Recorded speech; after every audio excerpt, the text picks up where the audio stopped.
ನೋಡಿ, ಕ್ಷಿಪಣಿಗಳ ಸುರಿಮಳೆ. ದುಬೈನಲ್ಲಿ ಕ್ಷಣ ಕ್ಷಣಕ್ಕೂ ಬಾಂಬ್ ಸ್ಫೋಟಗಳು ಸಂಭವಿಸ್ತಾ ಇದೆ. ಕನ್ನಡಿಗರು ಇರೋ ಜಾಗದಲ್ಲೇನೆ ಬೀಳ್ತಾ ಇದೆ ಬಾಂಬ್ಗಳು. ದುಬೈನಲ್ಲಿ ಪದೇ ಪದೇ ಸ್ಫೋಟದ ಸದ್ದಿಗೆ ಆತಂಕ ಕೂಡ ಹೆಚ್ಚಾಗ್ತಾ ಇದೆ. ದುಬೈನ ಹಲವಾರು ಪ್ರದೇಶಗಳಲ್ಲಿ ಸ್ಫೋಟದ ಶಬ್ದಗಳು ಕೇಳಬರ್ತಾ ಇದೆ. ಪ್ರಾಣ ಉಳಿಸ್ಕೊಳ್ಳೋದಕ್ಕೆ ಬಂಕರ್ಗಳ ಮೊರೆ ಹೋಗ್ತಾ ಇದ್ದಾರೆ ಜನರು. ನಾಗಲೇ ಹೇಳ್ತಾ ಇದ್ದೆ, ನಮ್ಮ ಕನ್ನಡಿಗರು ಸೇರಿದಂತೆ ಭಾರತದ ಅನೇಕರು ಕೂಡ ಅಲ್ಲಿ ಸಿಲುಕೊಂಡಿದ್ದಾರೆ. ಅವರೆಲ್ಲರಲ್ಲೂ ಕೂಡ ಒಂದಷ್ಟು ಆತಂಕ ಜಾಸ್ತಿ ಆಗ್ತಾ ಇದೆ. ಈಗ ತಮ್ಮ ಪ್ರಾಣಗಳನ್ನು ಉಳಿಸ್ಕೊಳ್ಳೋದಕ್ಕೆ ಬಂಕರ್ಗಳ ಮೊರೆ ಹೋಗ್ತಾ ಇದ್ದಾರೆ ಜನ. ದುಬೈನ ಬೇರೆ ಬೇರೆ ಪ್ರದೇಶಗಳಲ್ಲಿ ಸ್ಫೋಟದ ಶಬ್ದಗಳು ತೀವ್ರವಾಗಿ ಕೇಳಬರ್ತಾ ಇದೆ. ಅದು ನಮ್ಮ ಕನ್ನಡಿಗರು ಇರುವಂತ ಕಡೆನೆ ಬೀಳ್ತಾ ಇದೆ ಬಾಂಬ್ಗಳ ಸುರಿಮಳೆ. ಪದೇ ಪದೇ ಸ್ಫೋಟದ ಸದ್ದಿಗೆ ಆತಂಕ ಕೂಡ ಜಾಸ್ತಿ ಆಗ್ತಾ ಇದೆ.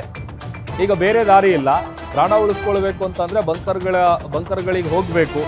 ಆ ಕೆಲಸದತ್ತ ಜನ ಈಗ ಮುಖ ಮಾಡ್ತಾ ಇದ್ದಾರೆ, ಬಂಕರ್ಗಳ ಬಳಿಗೆ ಹೋಗ್ತಾ ಇದ್ದಾರೆ.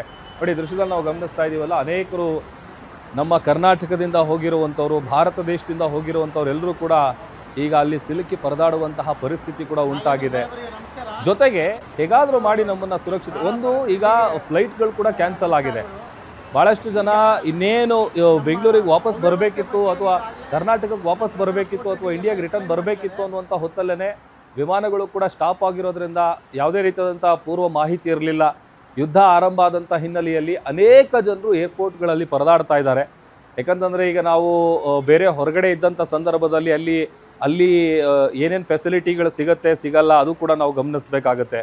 ಅದೇ ರೀತಿಯಾಗಿ ನಾ ಹೇಳ್ತಾ ಇದ್ನಲ್ಲ, ರಾಜಕೀಯ ವ್ಯಕ್ತಿಗಳು, ನಟ ನಟಿಯರು ಸೇರಿದಂತೆ ಇನ್ನು ಬೇರೆ ಬೇರೆ ಕ್ಷೇತ್ರದಲ್ಲಿರುವಂಥವ್ರು ಎಲ್ಲರೂ ಕೂಡ ಅಲ್ಲಿ ಸಿಲುಕಿ ಪರದಾಡ್ತಾ ಇದ್ದಾರೆ. ಅದರಲ್ಲೂ ಈ ದುಬೈನ ಹಲವು ಜಾಗಗಳಲ್ಲಿ ಸ್ಫೋಟದ ಶಬ್ದಗಳಿಂದಾಗಿ ಅಲ್ಲಿ ಆತಂಕ ಇನ್ನೂ ಕೂಡ ಜಾಸ್ತಿ ಆಗ್ತಾ ಇದೆ. ಅದರಲ್ಲೂ ಕನ್ನಡಿಗರ ಆತಂಕ ಎಷ್ಟರ ಮಟ್ಟಿಗಿದೆ ಅಂತಂದರೆ, ನೆಕ್ಸ್ಟ್ ಏನಾಗುತ್ತೋ, ಎಲ್ಲಿ ಏನು ಬ್ಲಾಸ್ಟ್ ಆಗುತ್ತೋ, ಎಲ್ಲಿ ನಮ್ಮೇಲೆ ದಾಳಿ ಆಗುತ್ತೋ ಅನ್ನುವಂಥ ಆತಂಕದಲ್ಲೂ ಕೂಡ ಅವರು ಈಗ ಕಾಲ ಕಳಿಬೇಕಾದಂಥ ಪರಿಸ್ಥಿತಿ ಉಂಟಾಗಿದೆ.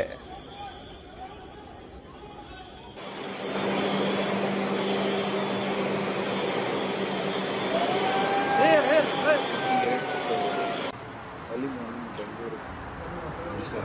5 ದಿನ ಕನ್ನಡ ಫ್ಯಾಮಿಲಿ ಇತ್ತು.